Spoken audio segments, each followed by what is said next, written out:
Hello, I'm Cumulus, and here is your weekly astrology weather for December 14th through the 21st, 2020. And just like the title says, it is the most significant astrology week in generations, no doubt about that. We've got a lot going on.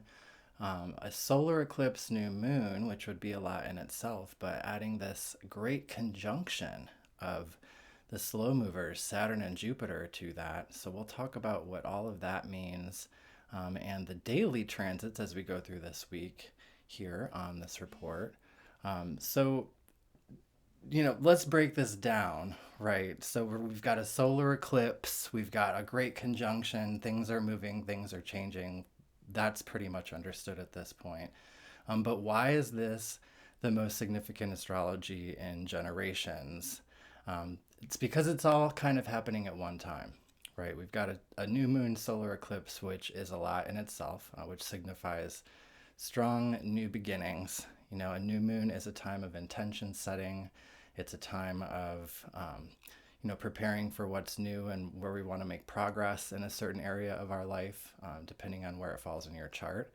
And a solar eclipse enhances that. It will move the chapters along. So we've closed off an old chapter. We made it through last week, mostly in one piece, hopefully, especially for the mutable signs, Gemini, Sagittarius, Virgo, Pisces, just in it with all of this energy here. And I'll talk more about that in a second. Um, but these new beginnings, we're ready to make these intentions, and Sagittarius is like, let's explore. Let's do something fun and new. It's also the sign of spirituality, and with Sagittarius, you got to have a little faith. You got to have a little trust to move forward to what feels right and what feels fulfilling to explore. So this solar eclipse is moving things along. Okay, that's what happens first in the week here on Monday, and we'll look at the calendar here in just a second. We can't forget about Venus. She'll enter Sagittarius this week, affecting our relationships and our interpersonal energies in a good way, because we'll contrast Scorpio to Sagittarius there, where when Venus is in Sag, she's a little more playful and a little more willing to do that exploring socially with some new connections. So we'll see how that goes. Saturn entering Aquarius and Jupiter entering Aquarius, and this is where we kind of have to unpack this a little bit and be like, okay, well, let's break this down. Solar eclipse, we got that covered. We'll detail that on the calendar. Then great conjunction, what is all of this? Saturn is a planet that takes 29 years to go around the zodiac. So Saturn's entering Aquarius this week for the next 2.5 years through 2023. So that's going to affect things, right? Saturn's our rules, Saturn's our foundation, Saturn's our goals. It's the work that we're doing, the hard work. And so especially the sign of Aquarius, added to the fixed signs, Leo, Taurus, and Scorpio, are going to feel this added responsibility, move in as Saturn moves into this sign of Aquarius for the next couple years. And Jupiter is a once in 12 year cycle. Okay, it takes once in 12 years to get around. Jupiter is entering Aquarius same week. Okay, so Jupiter will be in Aquarius throughout most of 2021. And Jupiter brings expansion and growth wherever it is in your chart. So we're looking at two major planets, one representing structure and our foundation, our the skeleton, the bare bones of things, what we're building on, and Jupiter, which is that expansion and that growth into that structure in a big way and having fun doing it. So these two planets moving into Aquarius in the same week. Aquarius is the sign of inventiveness, humanitarian energy, abstract ideas and inventions and thoughts, and seeing things from a bigger picture. So maybe these planets will help us not only collectively but individually see areas where we'd like to reinvent, where we'd like to get a little weird. So that's not all of the story, right? These two planets entering a new sign, and the same sign is crazy as it is, because they're such slow movers, right? So we're seeing this big collective shift, but also a big, like a longer term shift on an individual level. And yes, this is still all happening starting this week.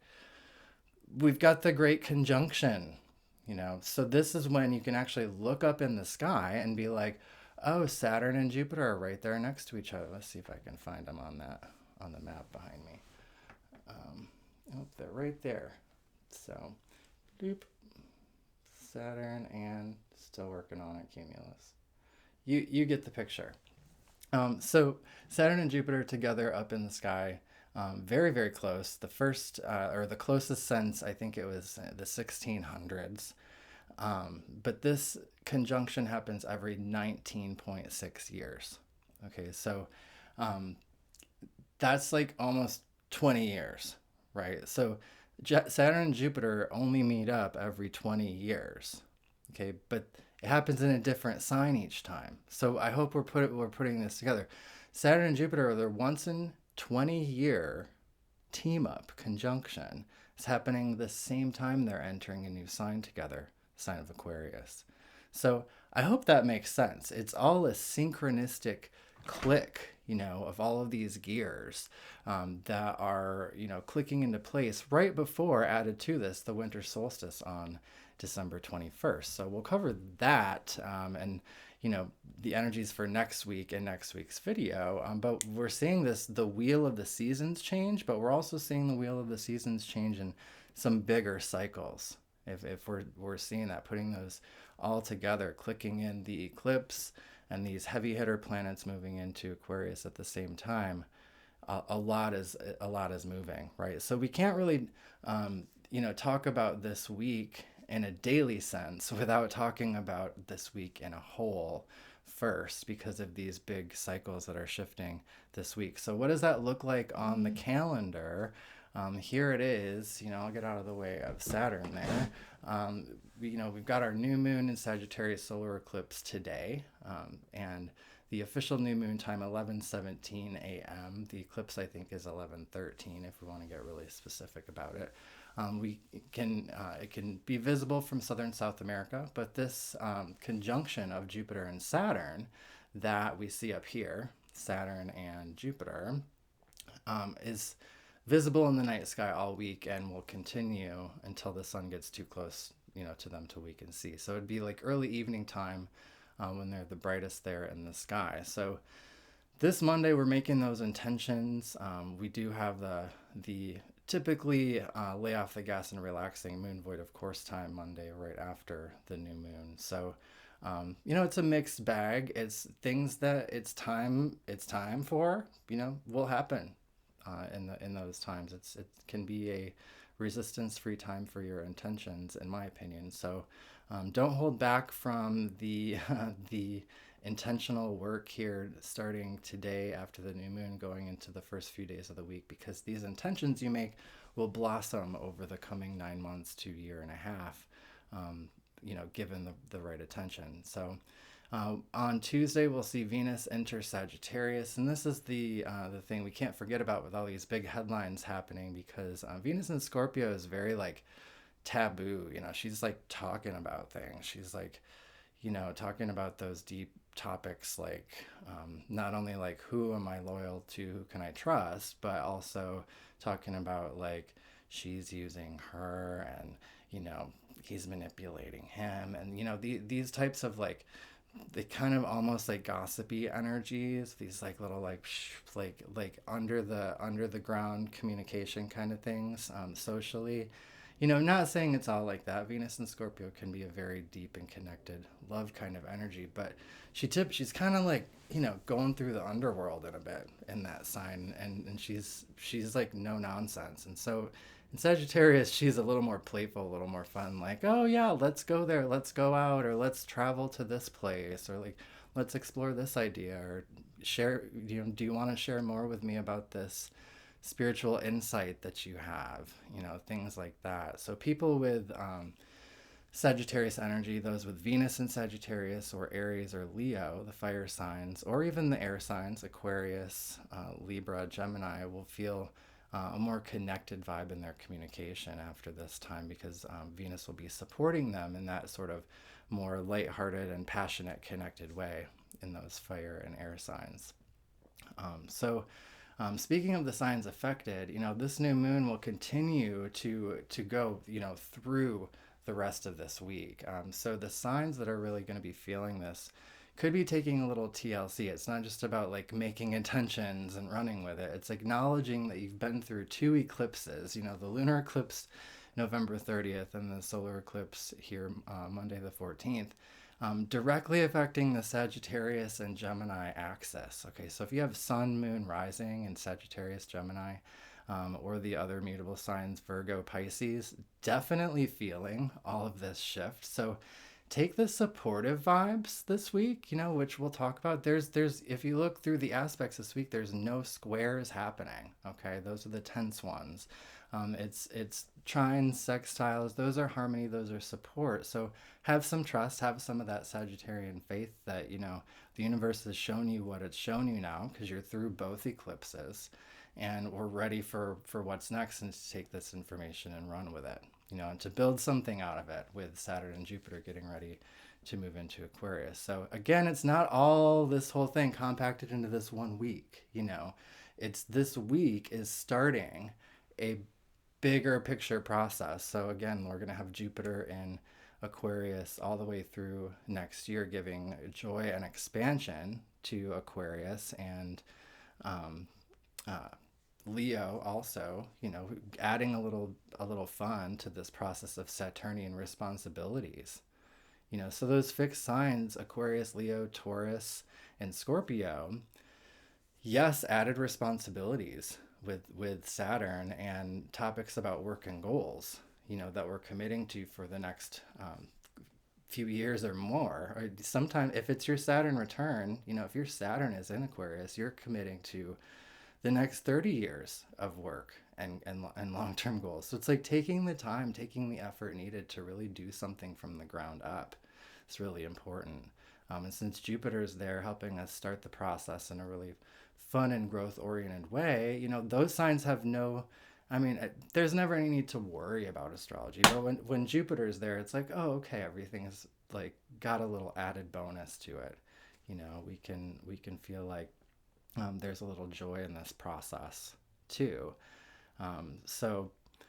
If your Jupiter is in Aquarius, then you're getting ready for your Jupiter return, which even doubles all of that for you, showing that you're in a once in 12-year growth spurt in your expansion process there. So you can see those on the calendar talking about transits. Saturn will enter Aquarius on Thursday, and interestingly, I wrote on the calendar there aspect activation, because the moon is going to conjunct Saturn, and normally I wouldn't put that on there for just a moon planet conjunction. I typically do that when we've got like the weather patterns activated, like some like thunderstorms about to be triggered by the moon or something. But the conjunction here of Saturn and Aquarius is important, because Saturn's going to move fresh into Aquarius Thursday morning, and the moon's going to come through there at the same time, bright and early in the morning, 12:10 a.m. and then 1:27 a.m. They're kind of scooting in together in a sense.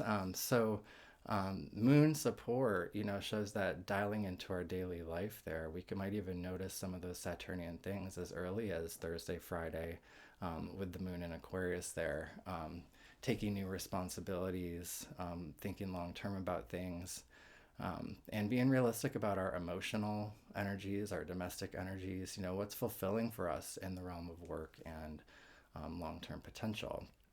So then Saturday, we've got Jupiter going into Aquarius, and that's when everything will start to feel a little more official as far as this Aquarian vibe, where all three of the week's headlines will have happened by that point, and Jupiter will begin to show us these clues of where we're expanding in these inventive ways, that I had mentioned there, where it's all about sort of a reinvention or abstract nature to this bigger picture, a humanitarian, a connected and community oriented vibe.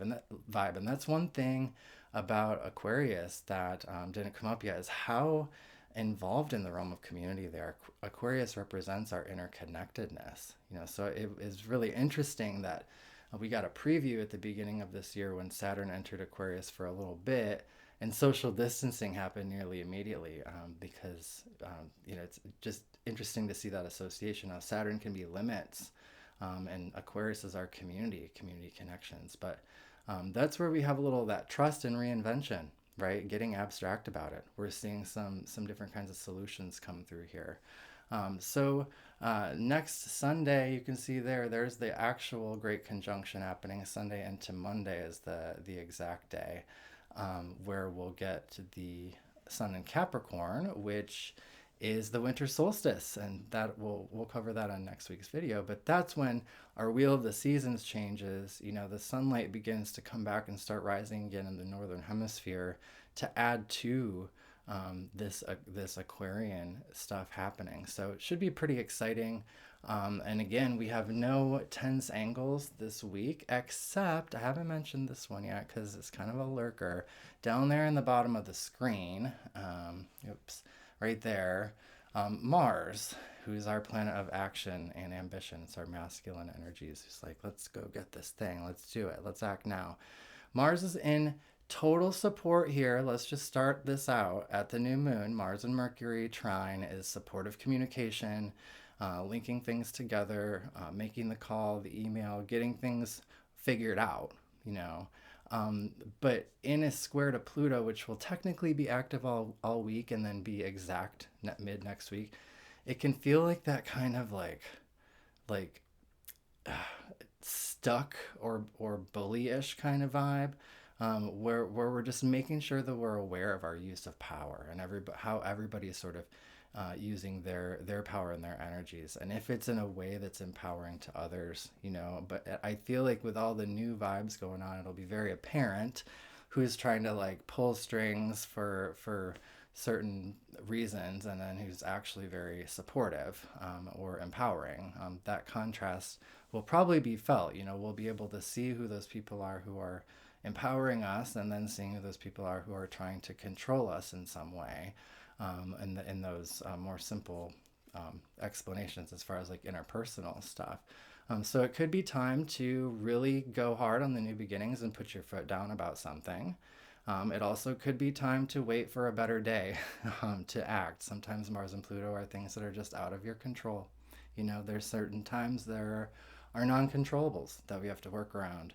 And this could be one of them, where we've got all of this exciting newness, but we have to kind of in the back of our mind have this little essence of, there's this thing over here that's just sort of out of our control that's working itself out.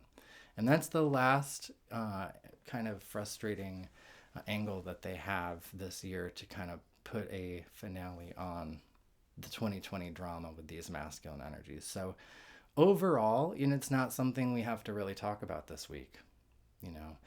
It's just something to have there on the back burner, to be aware of and move through, and make sure that we're focused on balance as far as our actions, and making sure we're not stepping on anybody's toes, being aware, of the actions we take, and the uses of our own power and that kind of stuff. Just so there's understanding there. And then when we see those bullies, we see those people that are like, trying to tell us no or pull strings in one way or another, it's very obvious, and we can have those conversations and those boundaries and be like, this is Aquarian energy now. I'm about to reinvent some stuff, and I don't need to think about this or worry about this problem that's repeated throughout 2020 anymore. So let's go through quickly just the daily moons here and any aspects I forgot, just to conclude the week. And if we can go through the intentions for the new moon by your sign too, if you want to stick around for that. So on this Monday, this new moon in Sag, we talked about that moon void, of course. Going with the flow, important with moon void, of course. Your intentional ideas kind of go like, woo, woo, woo, like I'm going to do this thing, or like, swing over here for this. That's kind of the nature of void, of course, but it's functional in Sag for our intentions. We've got a functional intentions, and with Jupiter and Venus, things are feeling cute. Feminine energy supported. Saturn and Venus there, exact on Tuesday. So Venus, the feminine energy is here. The Sagittarius getting ready to enter Sag. She's linked up, with with the expansion, with the structure for growth, with this great conjunction starting at this new moon. So channeling our value system, what do we really want to allow into our life? What do we really love? And what would we really love to move forward with in an explorative way? She's feeling very progressive. She's like, let's do something.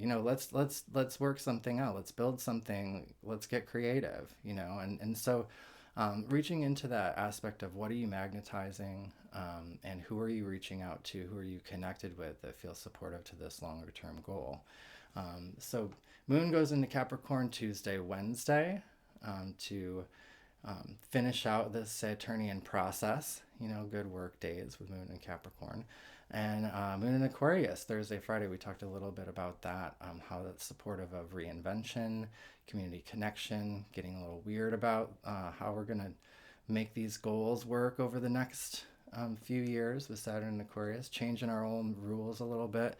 What did I write down? I wrote a note that said, bending your own rules of what you think is possible. That was a good one.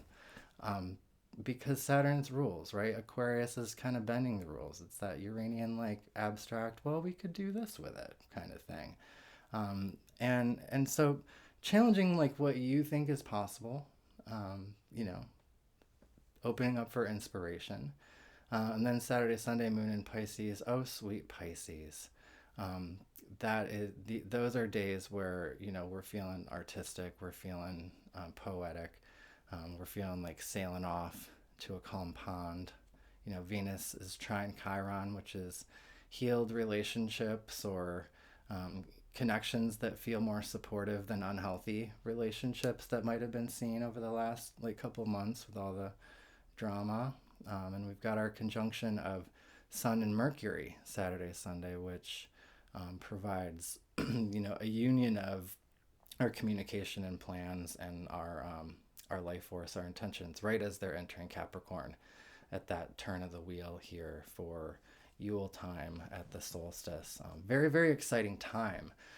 So this week, big picture, the big gears are moving. It's not like we have to have our whole life plan figured out by Saturday, but it's about acknowledging all of these new things, taking note that there are some major cycles shifting, like that once in 20 year conjunction happening, and really thinking of things more holistically.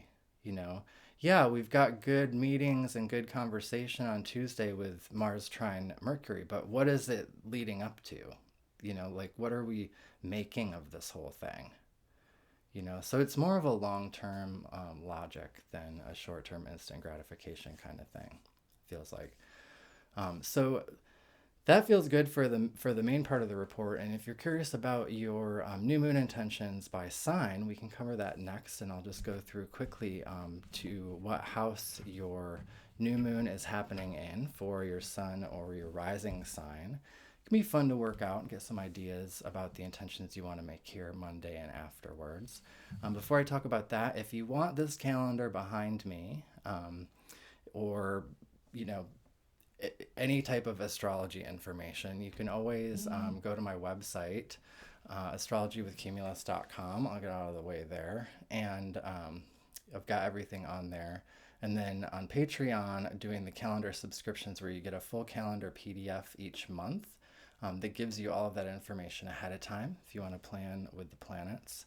And then my social media could use a little help right now. Instagram and Twitter, Astrology with Cumulus or Astro-Cumulus, for all the in-the-minute reports as things are happening. But this calendar is really cute and fun to plan with. And then we talk about the new moon intentions. You can be like, oh, well, I've got that on the calendar kind of thing. You can save that file to your phone or your print it and put it on your refrigerator. So you can get singles to test it out too. Just go to my website and it's all there for you. Okay, but intentions by sign. Okay, Sagittarius, it is a new time for you. Okay, you've been through the Eclipse series. You've got a few more this next summer, but what are some new beginnings you'd like to start for yourself and some new intentions that kind of bring you out of the nebulousness, bring you out of the murk of this last week and the majority of 2020? You know, how are we building a new inventive structure, not only for your finances, but, you know, how you're getting around. Um, Capricorn, the new moon is in your house of privacy. So it could be time for you to get a little behind the scenes about something. Um, you know, put your nose to the grindstone about something that you'd like to work on one of your new investments or one of your new projects. You've got to wait till your new moon here in mid-January to really feel like your new year has started. So don't be chagrined if you're feeling like everybody, you're seeing these new beginnings around and you're still like hammering away at your computer in a dark room. It's a perfect thing to do for the 12th house. Aquarius, you know, you've heard your name in the headlines, but this new moon is about your community connections. So considering starting a new group or becoming part of a group digitally, something inventive in that sense, but being open for some new social circles could be a thing. And with Saturn and Jupiter entering your sign, it's that responsibility taking time. You know, the time to you know, think business, think structure, think goals, you know, and how you're growing into those goals and how your friends and community, this eclipse, can be supportive of that energy. Pisces, it is a new beginning for your career and for your forward path. And so if you've been sort of waiting for your move up, if you've been, you know, kind of open for some opportunities to do something closer in line with your dream or with your longer term prospects, this is the new moon for those intentions. You might see something move out of your way so you can, you know, figure more of your path for the future. You know, maybe there is a person or relationship that, you know, was playing a part in that, and now you're swimming strongly into your own direction. But definitely Pisces, one of the signs involved in this eclipse in a very sensitive way. So make sure you're doing the self-care, but you're also not swimming away from the opportunities there. Aries, a new beginning for your educational energies, long distance travel. Ninth house is also spirituality, philosophy, getting your message out to a larger audience. It's broadening your horizons in some way. So Aries, how can you have intentions to broaden your horizons, explore something new? Again, Sagittarius all about exploration, but for you in the ninth house doubles that. So what's something you can get in your hot air balloon and float off to? Taurus, the new moon involves investments and shared resources, things not only that you're invested in, but that you're letting go of to make space. So Taurus, this could be your new moon that opens the door for some expenditure, something you've been waiting to spend money on. If that's the case, make sure that we're checking all of the bureaucratic elements involved with Mars square Pluto, but we've got to get the expenditures out of the way for any sign, regardless, before the next Mercury retrograde, which is January 30th. So Gemini, oh Gemini, you know, you've been through it. You had the lunar eclipse on November 30th, and now we're like, okay, solar eclipse, like, what's next? But this solar eclipse was in your realm of partnerships. So it's asking you, Gemini rising, you know, what does this aspect of the other person look like to you? How can we start a new chapter there and feel a fresh start or a fresh new beginning? Because this is not just a normal new moon, it's a solar eclipse new moon. So intentions around what you would value and see yourself exploring with a partner or a business collaborator, anything you're working one-on-one with somebody on. Good ideas there. Cancer. Okay, you made it through 2020. I hope everything's fine. Because you know, once you get through that square, in next week you're golden, you're good to go. You get a full moon in your sign on the 30th. But for now, this new moon is in your realm of work and daily responsibilities, also health routines. So Cancer, if you've been thinking about starting a workout plan or a new job or daily task, you'll stick with it for some time if you start it after a solar eclipse in your sixth house. Leo. Oh, Leo's in a positive line with this eclipse. So it's a really good time to take a chance, Leo, on your self-expression. It's what you do the most. So get a little creative, get a little glamorous here, and explore some new ways to express your creativity or build on some things that you've already, you know, started or dabbled in. The new moon in your fifth house also involves taking a load off a little bit. Have you been all work and no play? What are some intentions for the future that you would like to center around your personal creativity and expression, but also, what have you been doing for fun, during all of this? Virgo, another sign very sensitively involved in this eclipse season here. Glad to be getting through it, I'm assuming. We had the lunar eclipse, which is affecting your path and trajectory on November 30th, and then this closing off an old pathway so you can start something new. But this solar eclipse that happened for you is involving home and roots. So what's something new you could intend for your home or your property or your involvement with your family? It's instead of being, growing upward with this full moon or this new moon, we're growing our roots downward. We're establishing a firm foundation, and we're inviting something new there. And with Venus, new and beautiful. Libra. Okay, Libra, you've got the new moon happening in your transportation house, and a strong new moon, solar eclipse. So looking at how you're getting from point A to point B, but also how you're communicating with others, the agreements you're making. So you may notice a new agreement or conversation about a plan come up after this new moon. To utilize those good energies of Venus, if you've got something like that right away, your planet is Venus, and she's very positively aligned with this structure for growth that's happening with this great conjunction. So, take the opportunities, look for those harmonious agreements, and sign on the dotted line. And that feels like more of a future thing. Well, again, you're also a sign that will want to watch out for any bureaucracies or power kind of games through next week. But once you get through that, everything's really golden. So your intentions will be where it's at and what magnetizes the right agreements and connections to you. Also, anything having to do with vehicle upgrades, a good time to intend on that for you too.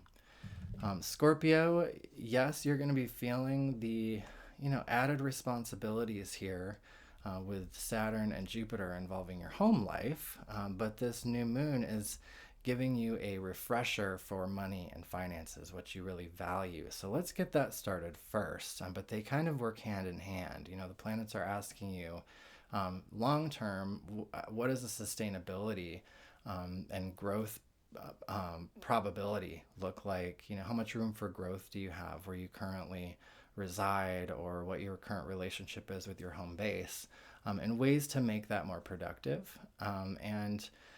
So the new moon in your second house of values gives you an opportunity to look at what you value in your life, look at the finances, and ways to look for new opportunities there. So strong new beginning is possible for the realm of what you have or what you own. Okay, so that brings us back to Sag. Sagittarius, it's got to feel good having a total eclipse, new beginning after all of this drama.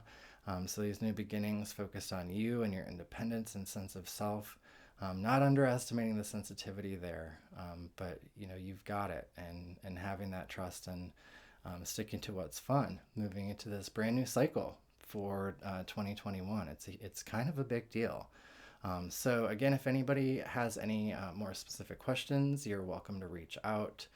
Here are social media and other social media, and personal readings are available on my website as well.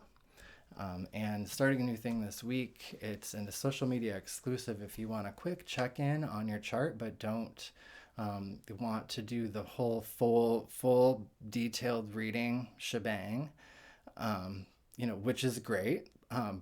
But if you're wanting something much quicker, then Fridays, it's Fast Reading Fridays. On Instagram or Twitter, you can send me a direct message. Fridays only, to get a $40 update on your chart. I'll draw a couple tarot cards for you, look at your top headlines, and we'll do like a one-day turnaround on that, so you don't have to wait the normal amount of time for that full detailed session as well, where I actually sit down and map out your transits and everything.